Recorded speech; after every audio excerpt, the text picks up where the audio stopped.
everyone, welcome back to the little homestead. Today I'm going to make my Christmas cake. Well, actually last night I made a little video of just soaking the fruit and everything, but I wanted to also do a little intro. And as you can see, my house is not decorated. All the boxes are still waiting in the spare room. And if I just turn that around, oh no, that won't work.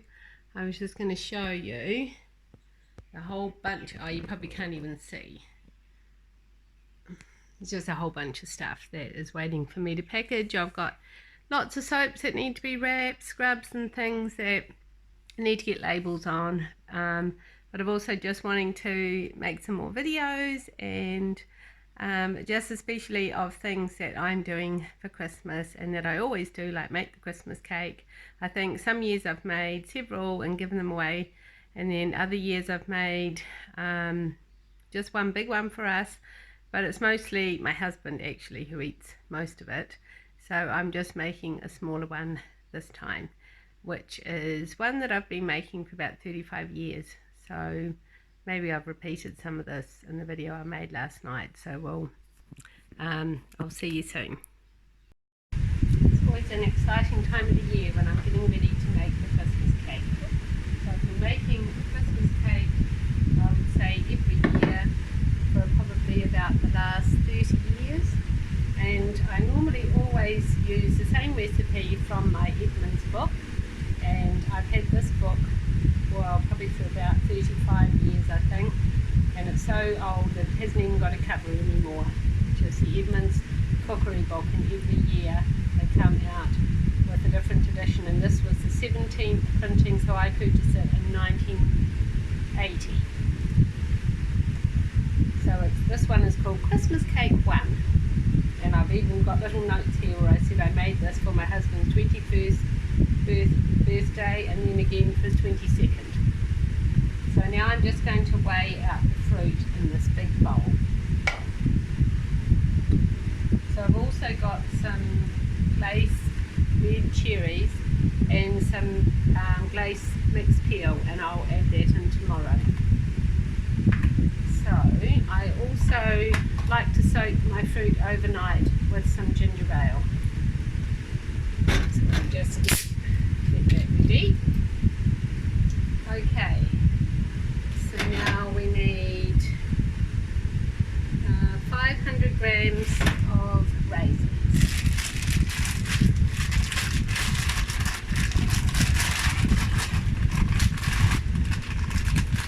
This recipe calls for currants, but I'm not actually using currants this time. I'm just going to use the cherries, the mixed peel, sultanas and raisins. So that means I'm going to need 450 grams of sultanas.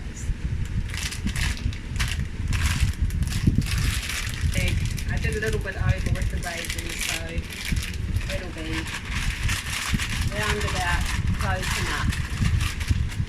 So I like to always wash the fruit before I carry on and put the ginger ale on. So I'll just wash the fruit and drain it, and then I'll be back again in a minute. So the other thing that I'll add tomorrow is just a few chopped almonds. So now I'm just going to cover the fruit. When I washed it, quite a lot of brown, pale brown sort of water comes off, so I always think it's worth it to get the fruit a wash. And now I just like to cover it with the ginger ale, and then in the morning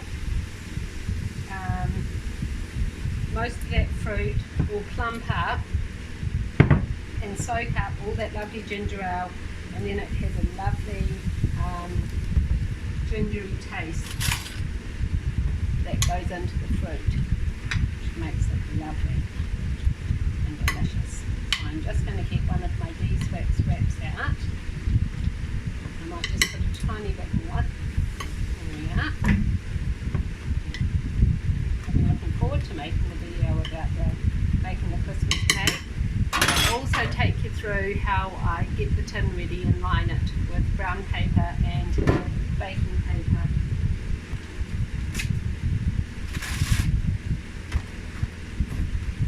Yeah. Now, I won't put this in the fridge, but I'll just leave it in a cool spot just for the night, and then I'll be back in the morning. Okay, so the first thing I need to do is prepare the tin and line the tin. So I've got an old brown paper bag here. In New Zealand, well, they've pretty much banned plastic bags to pick up your groceries in, and everything is coming in brown paper bags now, and because of that we've all got a lot of brown paper. So I'm just utilising some of that brown paper to use to line my Christmas tin. And I remember years ago when I first started making this cake, about 30 years ago, the groceries did come in brown paper bags, and it was wonderful to have them saved up, and you could use them for all sorts of things, for helping to light the fire or whatever. Yeah, so I just cut it up kind of into strips.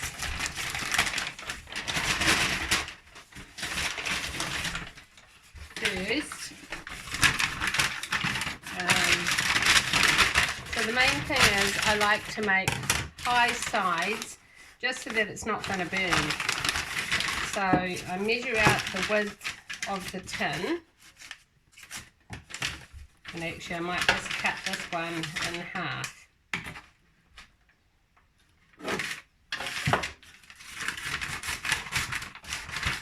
Now, I've never had a burnt Christmas cake, and I think that's because I put a lot of effort into preparing the tin, and I've even cut up old magazines to line the bottom of the tin with when I've needed to. So I've got another brown paper bag there as well, so I'm going to also use that.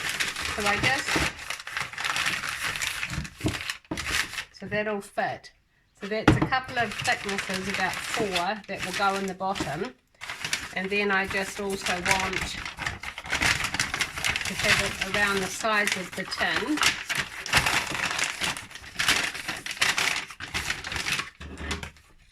So I'll cut that long piece in half. I've got another brown paper bag as well that I'm going to have to use. So then I'm just going to, I like it to come up about this far above the edge of the tin. I'm going to do the same on the other side.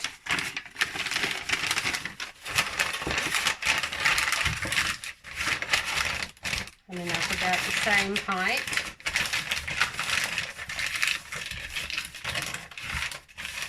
And then I'll just repeat the same on these 2 sides with another piece of brown paper.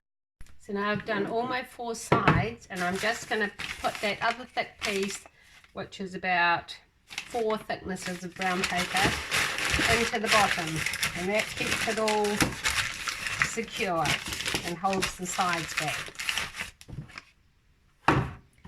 So it was when I was at high school that I was actually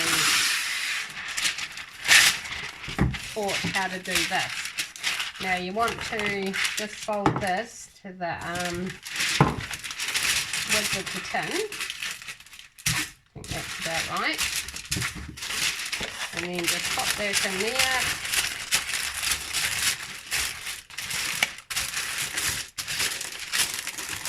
And fold it over, tuck it in.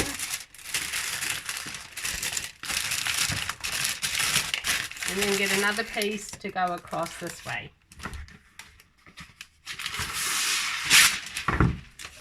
Same thing again, just fold it over to that width that you want, and then just pop it in there. So you can see now it's quite a few layers that we've done. Now at this point I normally just leave those sides up, and then once I've got all the cake mix in and it's weighted it down, I'll trim them off a little bit.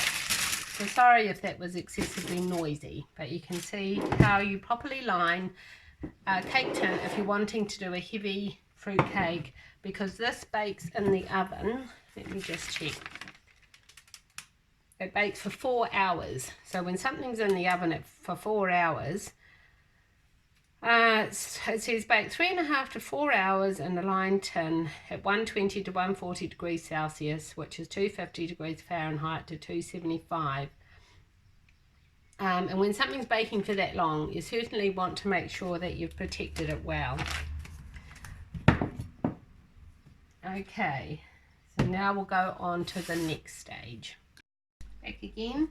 I can remember when I first started making this cake when I was in my early 20s, over a long time ago. I think I already said how long. I used to get very nervous, extremely nervous beforehand, that I was going to do it wrong and I was going to end up wasting the ingredients and stressing myself out no end. But now I suppose I've done it for so often, I could just about get a little bit cocky, so I'm just consulting this so I do it right. Okay, so you need to separate your eggs, and you need 6 eggs. So I've got this little wee gadget which is perfect for separating the eggs. Now I just need a little bowl that I can sit it across, so this will work great. And I'm just going to separate all of these eggs and then start whipping up the egg whites.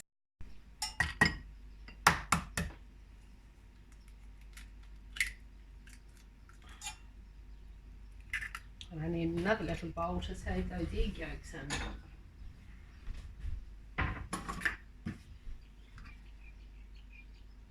So I think everybody knows when you're whipping egg whites, you don't want to get any of the yolk in with the white, because otherwise it's just not going to work.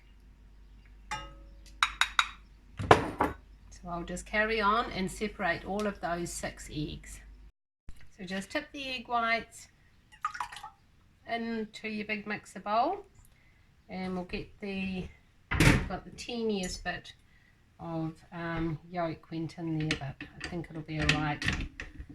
And then just whiz them all up until you've got stiff egg whites.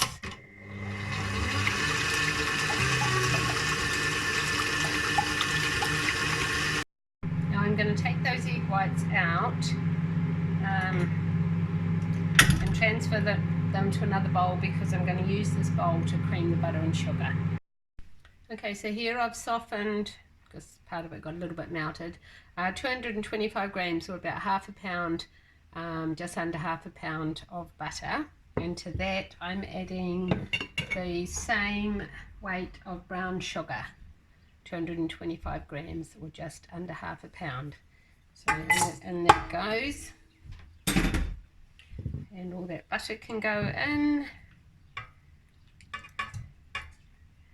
and we're just going to cream this.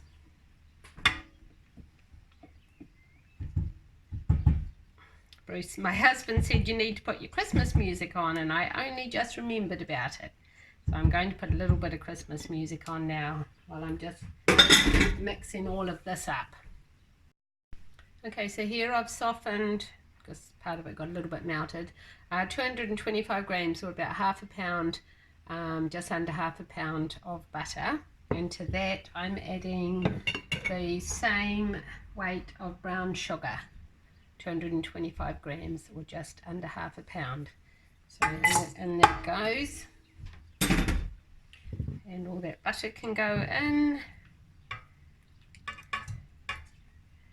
And we're just going to cream this.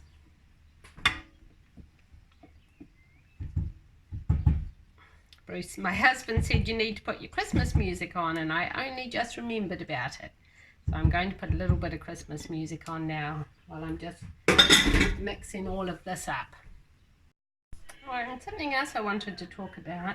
I mean, there's probably a lot of women out there who are like me, that sometimes you just about feel a little bit overwhelmed at Christmas time, because there's so much to do, so much to get done. And it can, if we're not careful, just take away our joy. So I just wanted to say, just take a big deep breath and remember, it doesn't matter if you haven't got it all done by Christmas Day. The main thing is that you have a smile on your face and you want to enjoy the season and remember what it's all about. So I just want to say that. Now we'll get back to creaming the butter and sugar.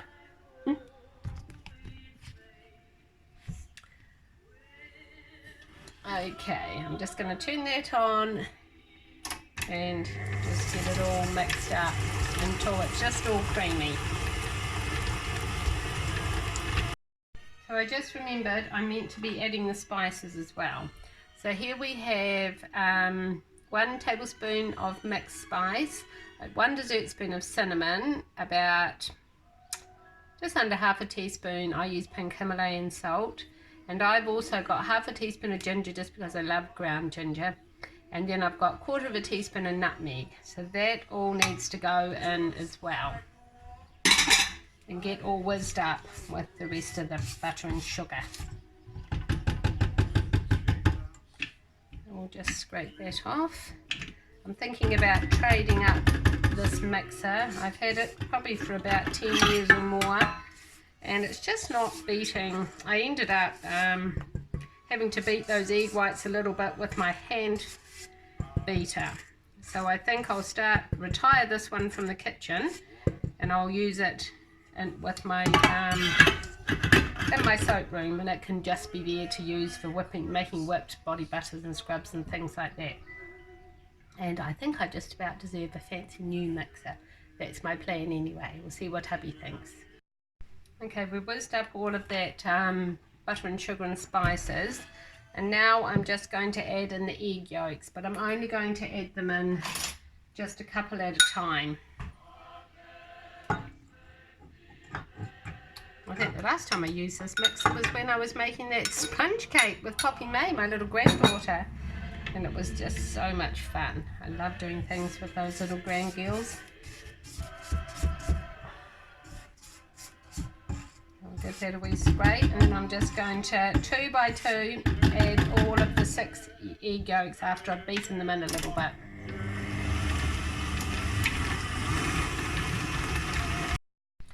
Okay, so now we're just going to get all of this creamed mixture off the beaters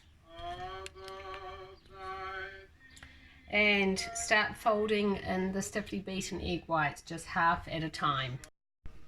Okay, so now I'm going to start adding half the egg whites and folding it into the creamed butter and sugar mixture. Now you just want to do this gradually so you don't knock all the air out of your egg whites. So I'm just going to pop, it's always a little bit of liquid that comes out.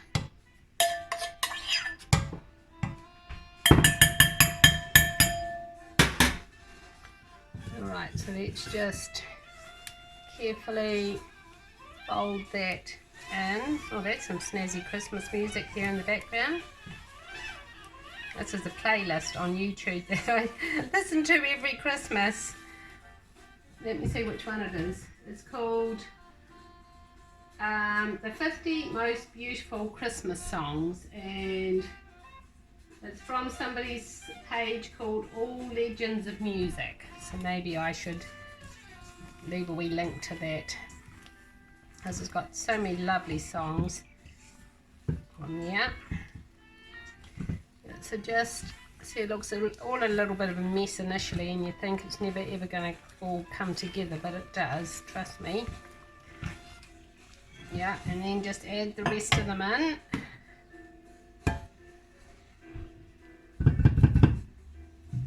Let me set up a little scraper. There it is.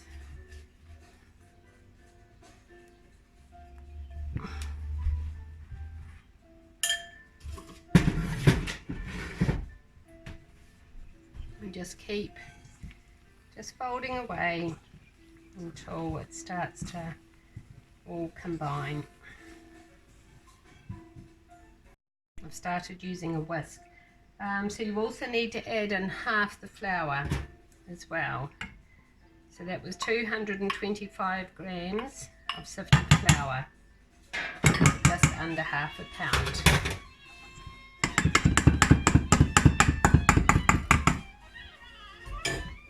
Goodness, that music's a little bit crazy. Alright, so just carefully keep folding all that in. Oh, it smells lovely.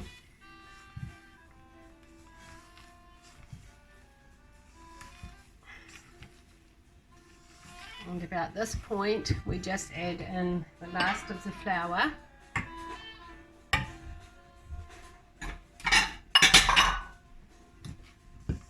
Just gently, just keep folding it in.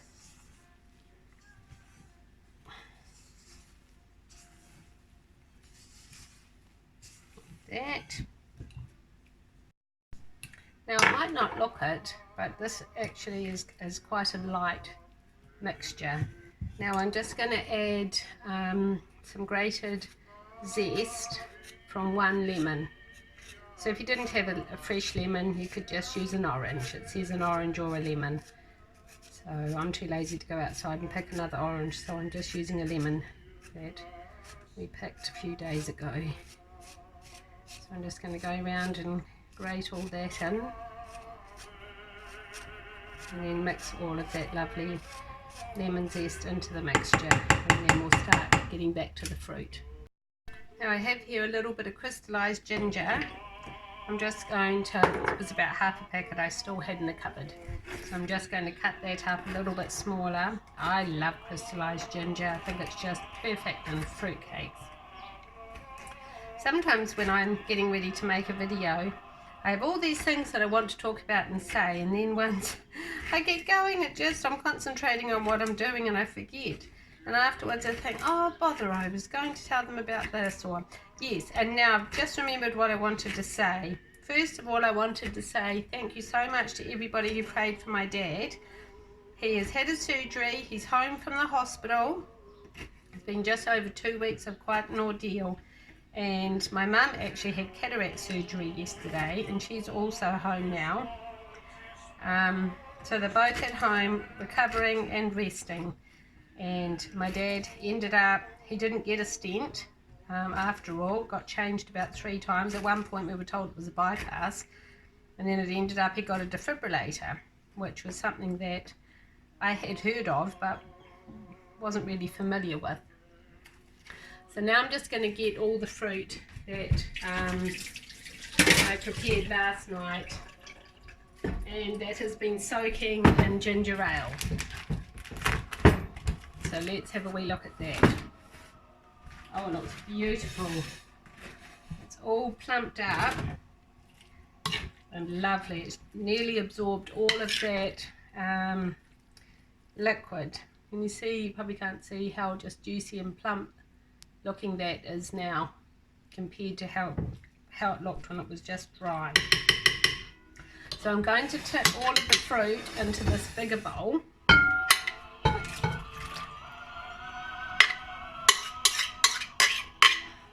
Set that over here.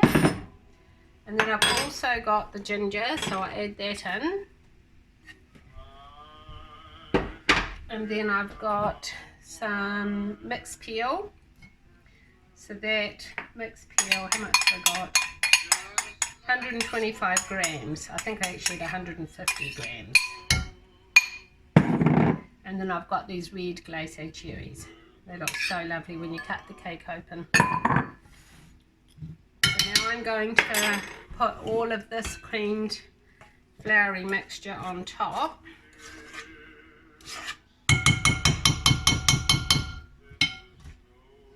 And start mixing it together. And then there's one final ingredient, which is brandy. Brandy or wine. I think years ago I just used to use white wine, but I think brandy has the loveliest flavour. So I mix a little bit into the cake, and then when it comes out of the oven I poke holes in the top when it's hot, and I add a little, pour over about another 1 or 2 tablespoons, and it also imparts a lovely flavour, but it helps to preserve the cake. And what else was I going to say? Oh, and then I'll unwrap the cake maybe like a week before it's going to be served, and I'll poke it again, poke little holes over the top, and pour over about another 1 or 2 tablespoons of brandy. So at this point I'm just going to measure in some brandy.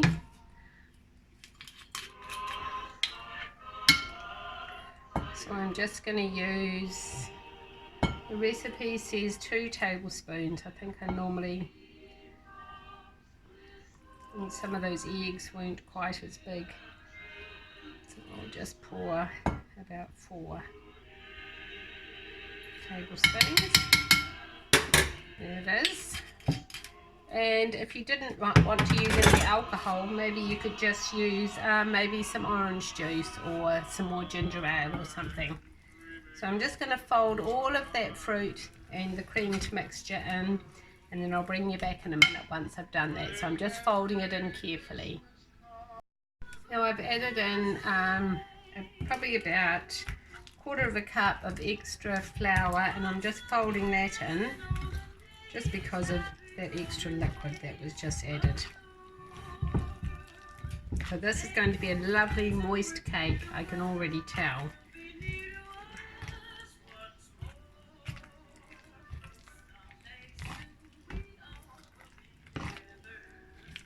Okay, so let's bring over the tin. And then I'm just going to start ladling that mixture in.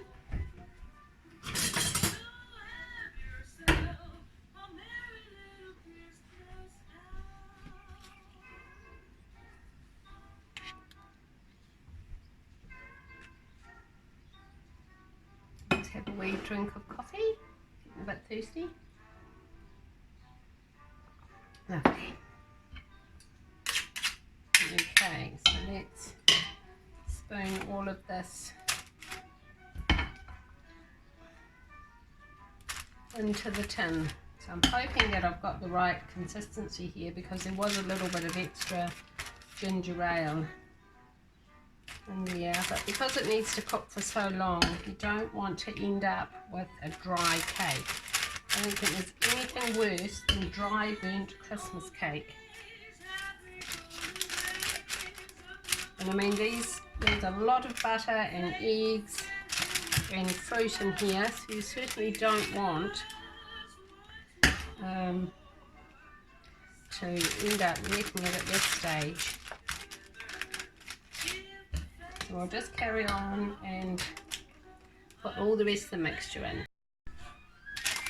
Alright, so I'm just spreading out the last of the mixture that was in the bowl. So then just, I like to make a little wee tiny little indent in the centre, just so that you end up with a nice flat top cake, and not, if it's got more liquid, sometimes it will rise up a little bit in the middle, and we don't want that. You want a flattish looking top.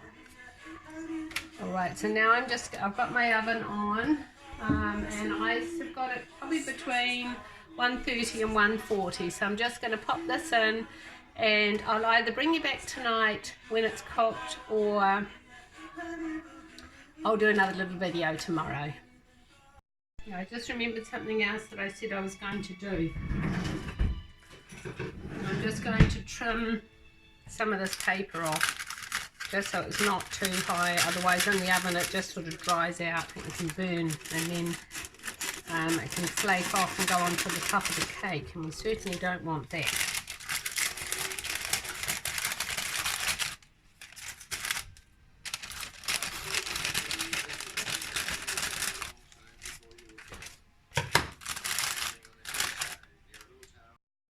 Okay, the cake's been in for 3 hours, and I just put a skewer in, and it's actually come out clean, but I'm still going to give it just a little bit longer, maybe another 20 minutes, just because you definitely want your cake to be cooked properly.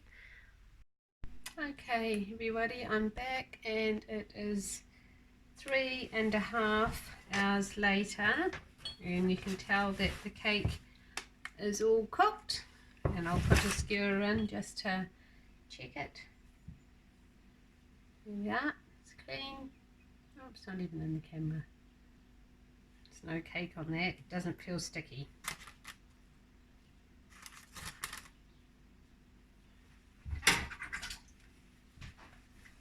Let's check it one more time.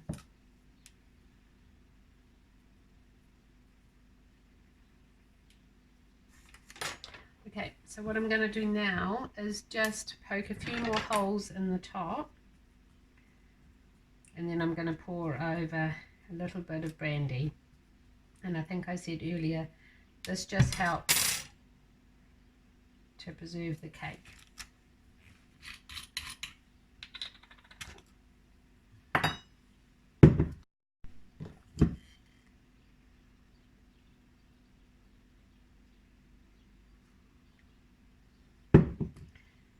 So I poke some holes in it. It all just sort of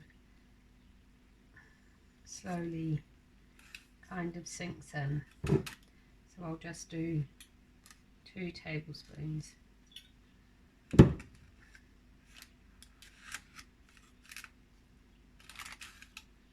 There we are. Now I'm just going to cover that with a little cover. So it's summer here. We don't want any flies getting on it. And it takes a long time to completely cool, probably even overnight. So what I'll do is just drape a couple of tea towels over it so that it has a chance to completely cool. And then tomorrow, when it's completely cold, I'll show you how I wrap it up. And it stays like that until I'm ready to put some icing on it. Hi, I'm back again, a little bit tired, been out all morning, and I just got to finish off with this Christmas cake, which is looking very lovely. Go away, fly. And I'm just going to show you how I get it all wrapped up and just prepared to put away in this tin.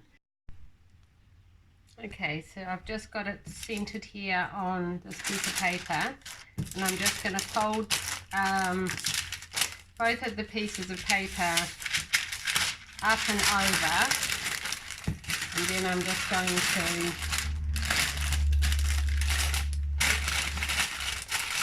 just leave a wee bit of hole so it can breathe, and then I'm just going to get some foil. So I'll just stick something on it to weight it down, and then just start wrapping it with foil and just pop it in the tin.